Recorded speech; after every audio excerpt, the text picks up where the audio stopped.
I didn't expect Mac Jones to honestly save the Niners season. I didn't expect him to win like 6 games. Yeah, no, I don't think anyone expected Mac Jones to win as many games as he did, but I'll be honest. there was some belief that Mac Jones would help out the team in some way. Oh yeah, I mean, I thought that he'll win maybe like 2 to 3 games, but I didn't expect him to win just like flat out like 6 games. And honestly, I don't know how the Niners are in the playoffs. Yeah, I thought we were out in week 6 when Fred Warner went down. Yeah, and there's rumors saying that Fred Warner might be back for the divisional round. You know, we got to get past the Eagles first. And at first, I was confident that we could beat the Eagles. But now I'm like, Bethune is out. Injuries are happening. And after seeing that Seahawks game, I don't even know anymore. Look, all I'm saying is that there were so many missed tackles by those linebackers. By the entire linebacker core, actually. It's not just Bethune. It was also... The Niners were at the... Bethune was injured. Was in and out with injuries throughout the entire game. So was Dee Winters. Yeah, I mean, our entire linebacker core is injured. So, can you blame them for missing tackles? You can't. I can't. We got, 4 stringers in there. Yeah. And we're playing against Saquon Barkley. I mean, we stopped Jonathan Taylor. We stopped Bijan Robinson. I don't know how we did it. But Niners defense has been very inconsistent. Well, you want to know how they did it? I like to say the reason why the Niners stopped those running backs is because their quarterbacks played exceptionally well, especially on the blitz. True. Yeah, Mustafa's safety, but Mustafa was also helping those guys out too. But what I'm really talking about are the cornerbacks like Lenoir. Lenoir has been huge, especially coming off the edges, and even Stout coming off the corner to stop the run has been exceptional as well. He had there was one mistake by a corner from that run game almost the entire season. And yeah, it happened to be the touchdown against the Seahawks where Kenneth Walker got a big run and got into the end zone because the corner missed the tackle there. But that was what the solid defense was predicated on at this point in the season. They had to rely on their corners to make big stops against running backs, and they did time and time again. It's just they just didn't do it in the most important game. Yeah, but solid defense also has a lot of zone coverage as well. I feel like we're the worst when it comes to man on man because too many true. PI penalties and everything. But I mean, I think we just can't play how we played against Seattle, against the Eagles. Well, yeah, especially on offense. I think the defense, with how wrecked the entire defense was, that was an exception. That was a masterclass game by Robert Saleh. Yes, the Niners lost the game, but 13 points to the best offense in the league. That's exceptional. Seattle doesn't have the best offense in the league. No, that's not true. Okay, then who does? That's a good question. Who does have the best offense in the league? It's some AFC team, I would say. I'm gonna go with. The Jaguars have a good offense. The Rams, that's NFC. Rams have a good offense. Yeah. Patriots have a good offense. Seattle has Sam Darnold, and I'm still just not convinced on Sam Darnold is gonna be that guy to bring them to the Super Bowl. You can say that. Honestly, that's just. I don't think you're necessarily all that wrong with that, but Seattle's offense has been exceptional. And it's partially because of Sam Darnold. Sam Darnold, yeah, he turns the ball over a lot, but he has one of the highest explosive rates of any quarterback in the league this season. Like he also has really good targets like JSN that really helps him out. But it's just the explosive potential of that offense that really would worry any team. And Robert Saleh's defense limited that to an extent to where we didn't have any big JSN moment or any big play other than that Kenneth Walker run. And that was just the second drive of the game. Charbonnet and Kenneth Walker both combined for more than 100 yards that game. I think our D-line is a really big issue as well. But we're injured as well. Yeah, I think especially with the defensive injuries, this was a masterclass game by Robert Saleh. It's just looking at that situation. If you told me that Robert Saleh's defense only gave up 13 points, I would have thought that the Niners won that game quite handily. There's a lot of suspicion that if CMC didn't tip the ball to be that interception, but Niners could have won that game. I disagree with that, honestly. I still think that Seattle would have played better. I just think they had more control of the game that entire game. Yeah. I just don't think Niners had a chance. We just got shut down by Seattle's defense. It wasn't really their entire defense either. Their corners didn't play all that well in this game. I've seen the cornerback play or the secondary play from Seattle. It has been quite suspect. It was our D-line. The D-line just played great. Defensive line, they just made it so hard for Purdy to do anything. And our O-line, without Trent, our O-line's horrible without Trent. Yeah, no, I mean, honestly, I don't even want to say that the defensive line played all that well. It was just that Brock Purdy was pressured in literally every play. It was like we didn't have any tackles out there. Every play, Brock Purdy was being pressured by both sides on the edge. Yeah. He couldn't do anything. But that's why I said Seattle stopped us. Yeah, and honestly, it was... But that's worrying for the Eagles, I would say. I mean, the O-line needs to step up. Yeah, no, and their defensive line is not...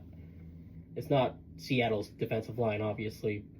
Because if you want to know how I feel about the defensive line of Seattle, it's honestly their weakest part of their defense. Their defense is more predicated by their secondary and their linebackers. They have really strong linebacker play. Their secondary can create a lot of turnovers. But their D-line, they can get a decent amount of sacks, but they're not the Eagles' D-line. Yes, okay. I guess I sort of agree with that, but like, I mean, does that say more about our O-line then, about Seattle's D-line? So no credit to their D-line? Because, I mean, they were having Purdy running for his wife. Like, he didn't even have time to think. And also, where were our wide receivers?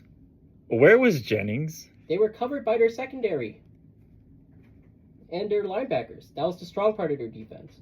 Yeah, but there was, like, no Kittle in the middle at all. Like, where's the play action passes? I mean, this game also was on Shanahan as well with the play calling. Yeah, no, I mean, they just couldn't get a play action pass off. I mean, I think the Niners O-line that game was actually that bad. That was probably the worst game I've seen out of the 49ers offensive line in probably decades. That is a statement. That is a one heck of a statement, because I'm pretty sure we have had worse O-line performances than that, though. But actually, you would be surprised, but not. But really. That was not really. I mean that you got to remember, the 49ers, even in the 21st century, has had multiple Hall of Fame offensive linemen play for their team, like Joe Staley, Trent Williams now. And they've been rocking with those two as the core of their offensive line for over 2 decades. And seeing a game without a Hall of Fame lineman just easily collapse in the way that they did, I don't think I've seen something like that in a long time. Okay, no, that's a fair vest. That's a fair point. I mean, the Niners did have their worst game in the Shanahan era, was only scoring 3 points. So that's a fact as well on that one. And yeah, they only allowed 3 sacks in this game, but it's because it's Brock Purdy. It was only 3 sacks. Imagine if Jimmy G was in that same situation. Look, if Jimmy G's in any situation, he's going down, man. Even Mac Jones would probably go down in this one. Yeah, no. Mac Jones might take 7 sacks, honestly, maybe more. Okay, I can see where you come from with that one, but I think it's also play calling. Like I said, there's just no play action passes. It's not that Purdy couldn't do it. It's just he just didn't call it. Yeah, honestly, and it was just the run game was just completely shut down. McCaffrey just didn't get anything going. That was okay. Spam. Okay, this needs to leave the system from Shanahan. Honestly, I don't like when he spams CMC up the middle 2 times in a row. It's so easy to go quick and out. And I feel like one thing with the Niners, different from this year to last year, is the offense needs to win it for this team, especially for the playoffs games coming up. I think Purdy, I feel like we expect him to play perfect in order to win a game. And yeah, I mean, he played as well as he could. If he played perfect in this game, I think they still would have lost. I think they need to expect other players to step up at this point. Brock Purdy can literally play perfect against the Eagles and still lose. This is just And honestly, I'm looking at this defense. I'm looking at this offense, and I'm like, okay, who can really help Purdy step up? George Kittle, McCaffrey, if he doesn't have the same game as he did in Seattle, those two can really step up. But who else is going to step up for them? Jennings has to step up. Jennings has to step up. Bourne has to step up too. Bourne's wasn't even targeted. We shouldn't even be expecting Bourne to step up, but he has to step up. I mean, I know that's how bad our injury report is. I don't know why we're not playing our I forget their names, but we have other receivers that I don't know why we're not playing them. We cut them. Yeah, well, I mean, I can't say at this point in the season. I mean, I think the Niners against the Eagles, that's going to be a really tough matchup. I don't think anyone's really going to take a lot of stock if the Niners lose to the Eagles on Saturday, maybe except for rival fans, but that's because they're rival fans. They're gonna take anything at this point. But yeah, I don't think the Niners are beating the Eagles. I can't really see a way for them to win this game. I could see us beating the Eagles, but that might just be my optimistic saying that. But we need, in order to beat the Eagles, we need to put pressure on Jalen Hurts. If that doesn't happen, we're not winning. Yeah, I mean, you need to get pressure on Jalen Hurts. You need the offense, other than Purdy, to play quite well. And Purdy just has to play perfectly. I'm sorry. It sounds like it has to happen. That's what I'm saying, yeah. And honestly, he has been playing perfectly the past couple of weeks. Maybe not in the Seattle game necessarily, but even then, you can't really blame him for not being 27-27. I mean, I think if we beat the Eagles, we're probably out in the championship. Actually, not or do you really. think we'll be? I mean, Fred who do you have? Back. You gotta remember, Fred Warner's back. Fred Warner, yeah, okay, yes, yeah. That changes the defense 100%. It does. You're right. It does. But I mean, I just need to see better play calling for the offense. I cannot see that play calling again playing against the Eagles. We cannot go 3-and-out. That's what I'm trying to say. If we go 3-and-out, this game is over. Yeah, probably. I mean, I don't want to depend on Pinheiro to kick the ball either, because that's not going to do anything either. Yeah, it's not even that Pinheiro is not perfect or anything like that. It's just that it wouldn't be enough points. Right, yeah. Like, you'd rather have touchdowns and field goals. And the Niners need to score on it. I think they need to score 30 at the very least to even have a shot. I can see us scoring like above 20, and I think we could still win. Because the Eagles, it's not like they're... I don't want to say they're not good, but they're not bad, but they're not good. They're just like... I feel like they're also a first-round exit. Yeah, it's... Like, there's issues on the Eagles locker room with the coach, Sirianni, and A.J. Brown. And, I mean, they did sit their starters. They did sit their players last week. So that's something to note, that the Niners could shock and beat the Eagles. Yeah, maybe, but I just think that the defense without Warner just can't. It's not good enough, especially against the run. I think the run is going to be the big weakness of the Niners. They're going to allow a lot of big explosive runs from Saquon. I'm thinking he's rushing at least 150 yards. Yeah, but Barkley hasn't been himself lately, though. Honestly, he hasn't. But this is a great game for him to get back into shape. I mean, it could be. I mean, it should be playoff mentality, but. I mean, Niners, like they said, we're going to do it the hard way. So they could find a chance or a way to overcome the Eagles. Yeah, if they overcome the Eagles, then the playoff path just gradually gets easier for them. I mean, it's not because the teams are any easier. It's because they recover. They become more healthy. And they just become better. Fair point.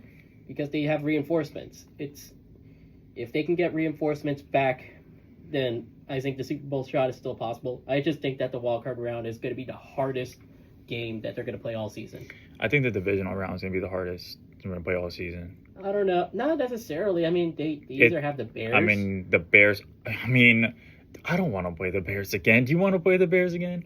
I think I'd rather play. Fun. That looks like fun. I'd rather play the Bears. No, that was a heart attack game. I love the Bears. That was a heart attack game. That was a heart attack game. Any Niner fan would tell you, but that game was a heart attack game. It was a heart attack game, but it was a fun heart attack game. No, I was at that game and I thought we lost because I was looking at the I was looking at the top of the screen and I saw the ball get thrown and I didn't see the ball hit the ground. I just saw him just catch it and I sat down and everyone started celebrating and there's a lot of Bear fans at that Niner game.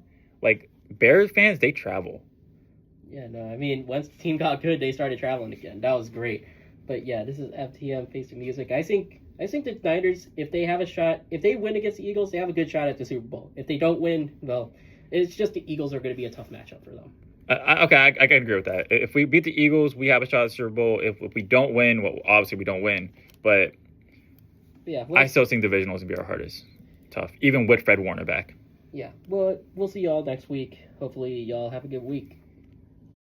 I was an amusement part, but I'm not a clown. Kind of candy sky, music bumping, hell about. I remember being lost in the dark, holding your hand, and I just need to get you out.